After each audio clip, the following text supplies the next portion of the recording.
আজ আমি নিয়ে এসেছি বেগুন চিকেন রেসিপি। বেগুনটা আমি এরকম ভাবে কেটে নিয়েছি।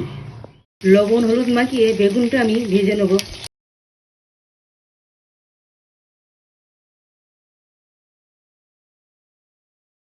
লবণ হলুদ দিয়ে এটা ভালো করে মাখিয়ে নিচ্ছি। এবার আমি মাছের মতো এটা তেলে দিয়ে ভেজে নেব।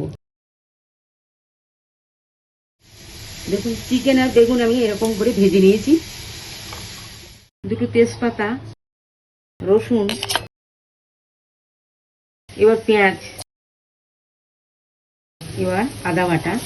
রসুনটা আপনারা থেতো করে দেবেন। এবার জিরের গুঁড়ো, এবার ধনের গুঁড়ো। এবার চিকেনটা আমি এর মধ্যে দিয়ে দিচ্ছি। এবার লবণ, হলুদ, লঙ্কার গুঁড়ো, একটা টমেটো পেস্ট, এবার টক দই। এবার দেখুন এটা আমার কষানো হয়ে গেছে। এটা দেখলেন আপনার আমি কষিয়ে নিচ্ছি এগুলো দিয়ে। দেখুন এটা আমি কষিয়ে নিলাম। এবার আমি জল দিয়ে দিচ্ছি। এবার দেখুন মাংস হয়ে এসছে। এবার আমি ভাজা বেগুনটা দিয়ে 2 মিনিট ফুটিয়ে নেব।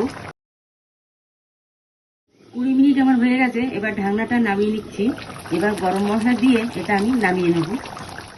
এবার আমি গ্যাস বন্ধ করে গরম মশলা ছড়িয়ে দিয়ে এটা আমি নামিয়ে নেব। রান্না আমার কমপ্লিট।